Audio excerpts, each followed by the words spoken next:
Today's topic is one that I've been really curious about. It is, why are vegans eating animal products, especially longtime vegans? And today I have a special guest, Victoria Moran. She is an animal advocate. She is a vegan. She's a speaker and a writer. She has published 13 books, and some of these are bestsellers. And she's a spiritual adventurer. She's a yogi. She received the Vegan of the Year award in 2012, and she also received an award in 2015 for her podcast. So I know that you are as befuddled as I am, and you've got some thoughts about this. So tell me, what's going on? We don't run things, and we have friends and relatives and coworkers who sometimes don't understand and make it tough. Some people, and I was part of the some, where I was appalled by the cruelty, but I was under the misinformation that we have to have animal products in order to be strong, in order to be well. And then when I learned after watching the movie The Game Changers that no, I can be stronger, I can be healthier, and I can live, a better life. And me and my husband watched this movie, and he turned to me. He's a meat and potatoes beer drinking guy, and he says, "We're going vegan." He didn't ask me. He said, "This is what we're doing," and I was like yes, let's do it. And and so now that I'm vegan and I can eat as many carbs as I want, and let's just call ourselves carbivores, right? Oh, that, Nina, is one of the things that I would just get up on a soapbox about if I didn't already have other soapboxes. And that is this carbophobia out there in the world, and how people say that everything that is a junk food or a processed food is a carb, when most of them are fats, if you're looking at just calories and what macronutrient provides most of the calories in things like pizza and ice cream and cookies. Yes, they have some carbohydrate, and yes, it's usually refined carbohydrate, but most of the calories come from the fat. So at least call it what it's supposed to be called. Right. Yep. Study 5 or 6 years ago that said that veganism has an 80% recidivism rate. And I found that very depressing at the time. And then I was talking to Dr. Neil Barnard of Physicians Committee for Responsible Medicine. And he said, well, on average, smokers have to try 9 times before they stay stopped. So I'm hoping that a lot of people try it and then they go back, but then they come back around again. And I think too, any kind of change is going to have 3 steps forward, 2 steps back. There's very little large life change that people are just able to do a 180 immediately. And so there are different ways to go vegan.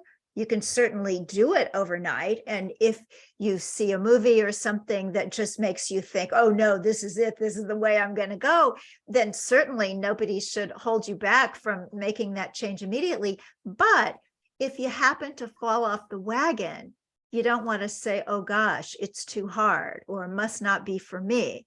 Because the way that people do change is that sometimes they have little slip-ups, but you just have to know if you have one of those, it's a slip-up. It doesn't mean that you're giving this thing up forever, because there's too much at stake. We talk about the 3-legged stool of veganism, and there's personal health, certainly.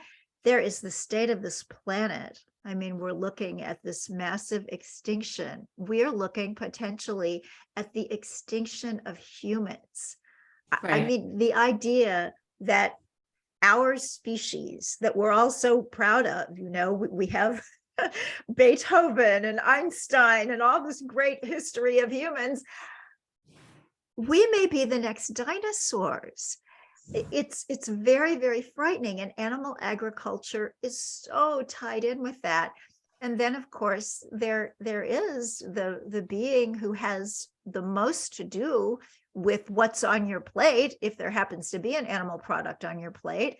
And that is that cow, pig, chicken, turkey, sheep, whoever it is, whose life was probably brutal and certainly cut short in a brutal way. So if you slip up, okay, people do, we all did, but then just get right back on. Don't beat yourself up, just like, oops, that was an oops. And I'll tell you that even after 39 years vegan, and I do try to be a whole foods vegan and eat really healthy too, sometimes I'll make a vegan choice, like at a restaurant, and it sounds good when I order it, and then I eat it, and it's like, oh, that just kind of had too much fat in it, or there was something. I kind of wish I'd done better. But I don't go back to that restaurant for the next meal and order the same thing. I, try to learn from every little kind of goof and move forward. And I just think we all have to do that, because this is not a diet. And this is where it gets so confusing, because some people do this for their own health, to save their own lives. So it very much seems like a diet. And in that way, perhaps it is. And yet, it's so much more than that. Even if you step onto this path because you're looking for a really good diet, well, you found one, but you've also found a way to save the planet, to uplift the consciousness of humanity, and actually save lives of the innocent. So I don't know what that will mean in the big picture. I just know it's going to be lots. If there is such a thing as karma, you just got yourself a whole bunch of the good stuff by stepping onto this pathway. And we don't know what a truly compassionate world looks like, because we've never had one. But if enough people start eating and living in this way, we can find out. And how cool will that be? Right. I've tried, you talked about falling off and on the wagon. And now that I think back, I've tried going vegan at least 3 times. And one of my struggles was that it was just me. My husband wasn't on board back then, because Game Changers wasn't available back then.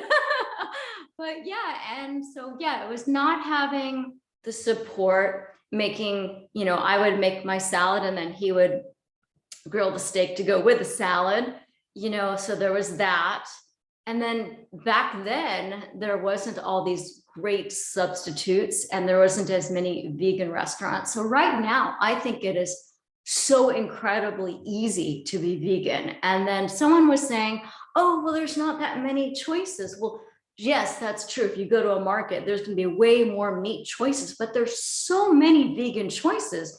And people were saying, oh, well, you can't, that's, I don't cook. Well, so what? There's all these vegan meals that you can just pop in your microwave. So people are just looking for excuses when everything is already available at your local market to make it easy for you. So really right now, there's so many vegan restaurants, and you can go to any restaurant. I say, all right, so you're going to a Chinese restaurant. There's always rice. There's always miso soup. Put a bunch of teriyaki sauce on your rice. So you got yourself a meal. And that's if the restaurant has like pretty much nothing. But anywhere you go, every restaurant, there's going to be something vegan that you can pick. Even if you think about a steak restaurant, what do they have? They've got rice and broccoli, and they've got all sorts of vegetables, which are usually the sides. Just make that your main meal. Yeah, one of the things I talk about in my book, Main Street Vegan, is that there is food in that restaurant. Now, maybe fast food is something different, but a regular restaurant where you go and sit down has food in its kitchen. And very often you can see something that comes with a meat dish, and you ask for that, and they have sides and they have other things. And nowadays, if you talk to chefs, they believe that this is the wave of the future. They're very excited about learning to make more vegan fare, and it's just getting easier. But the fact is, when I started back, I went vegetarian in 1969 and vegan in 1983, and it wasn't easy. I was living in Kansas City, Missouri for much of that time. And I remember when they put in the first salad bar, I thought it was just for me. And so many things have changed and it has gotten easier.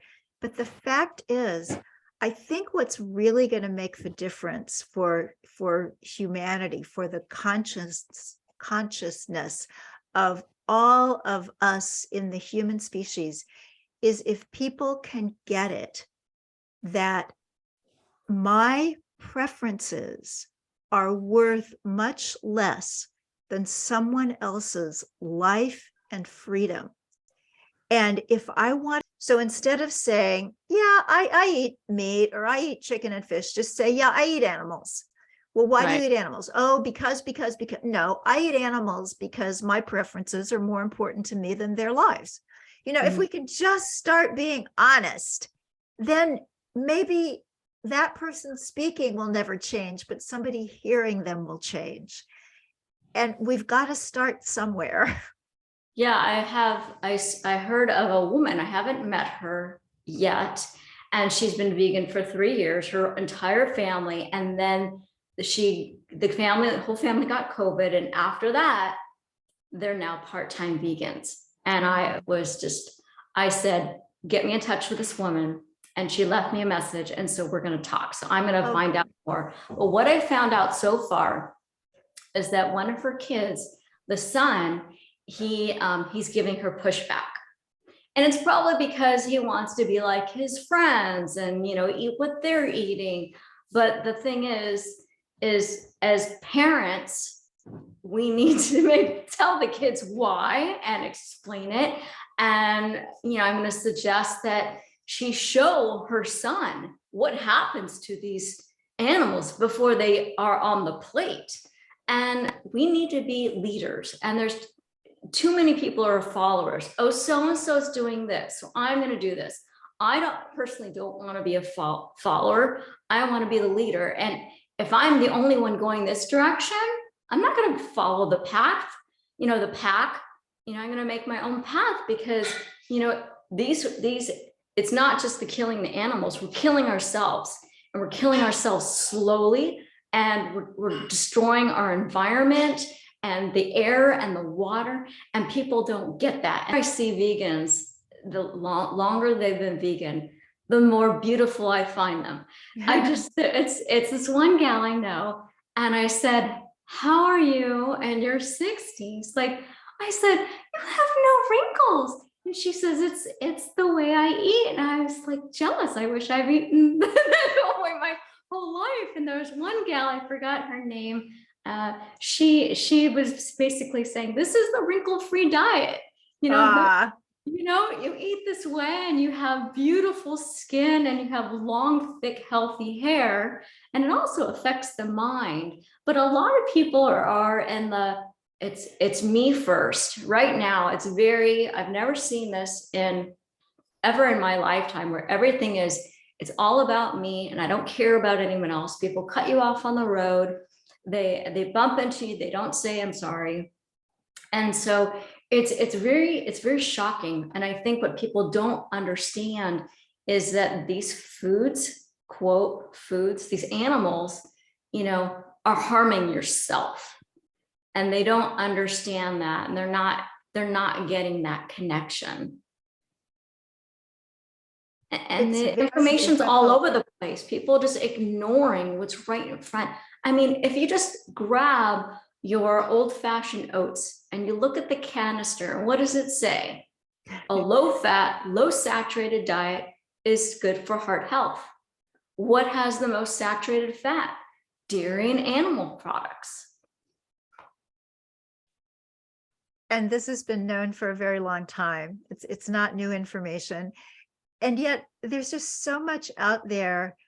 It's sort of like living in a carnival where there are all these hucksters wanting you to play this game and ride this ride and let me guess your age and let me guess your weight. And it's just dazzling. And even in terms of articles that are supposedly based on science, there's so many studies done all the time and so much money going into studies to prove a point there are a lot of studies that aren't done to say, gosh, we don't know the answer to this question. Let's look. There are those, obviously. But then there are a lot of them that say, well, we've got this product and we want it to look good. So let's do this study and see if it makes us look good. And then those things get picked up by the popular press. And, you've got a certain segment of the population believing those headlines. There was one probably, I don't know if it was 15 years ago, I think it was Newsweek or Time, butter is back. And this idea that saturated fat didn't matter, cholesterol didn't matter, it has not stopped mattering just because somebody wants to get some attention or make some money. Yeah, there's studies done by the nut industry, and I never realized there were so many different industries, and they wanted to make it look like nuts are the superfood, and everyone needs to eat not just some nuts, but tons of nuts. So they did their study, and they said, look, we've proven that nuts, which are high in fat, are healthier than carbs. Well, what did they compare the nuts to? Potato chips. Haha. Yeah, you've really got to read those studies carefully, and even more articles that come from the studies, which pick and choose. I've heard that we can reduce our carbon footprint by 80% by being vegan. It's not even going to be an option in the future. It's going to be mandatory. So people should get on board now. But I was thinking about the people who stopped being vegan. Now there's so many different vegans. There's high raw, there's fruitarian, there's all these different types of junk food vegan. And the raw vegans, I noticed a lot more the raw vegans, and they were mostly the fruitarians, where basically almost all of them, all they eat is fruit, and sometimes they'll have some vegetables with it. And I get that you can fall off. That's because you have to eat so much fruit that's hard to consume that much continually. So that I get, but what I don't get is like, why did they go from fruitarian to just start eating fish? Like, why don't you just start eating beans and potatoes? Like, that's what you needed. You needed probably some more protein. So cook up some beans, throw a can in the microwave, so that's, and then there's all different types. And I know that when I started trying to be vegan, I was doing it wrong. I was not eating a well-rounded diet. I wasn't eating enough, and I wasn't preparing. So when I was hungry, I just would, I had nothing available. So instead, it's like you got to have meals prepared ahead of time. I think that's another trick. I think it's making your life not too different from the way it is right now. So if you look at how people already eat, let's say somebody is what we think of as the typical American diet. So they're going to fast food restaurants quite a bit, and they're eating a lot of prepared foods, and they're popping the lean cuisine in the oven, just that kind of thing. And then they go vegan. Let's not try to get them to do raw or do something else unless they've got some sort of health crisis that they're working on. Let's just get them to say, okay, so you go to fast food a lot. Chipotle is actually not too bad. You can eat there as a vegan. You can get brown rice and beans and lettuce and tomatoes and some guacamole. And, can you just switch, like which fast food place you're going to? If you're really not looking, for the health, there are lots of fast food places now that do have the Impossible and the Beyond Burger. So just make that switch in that way. And then what you eat at home, if you do burritos on Tuesday night, we'll make it a bean burrito. And if you do pasta on Fridays, then just make it marinara, or get some of the Beyond crumbles and have your meat sauce that way. And just don't try to revolutionize your food life. Just say, this is what I do now. So breakfast, do you have yogurt and fruit? Well, get an almond milk yogurt. I love Kite Hill yogurt. I think it has the best nutritional layout, in my opinion. It's also really good. I like sour kind of plain yogurt. And so you just shift, you just get the non-vegan thing, turn it to the vegan thing. Now, what if you're already really healthy and you're paying a lot of attention to what you eat? You already eat a lot of vegetables and fruits and maybe whole grains.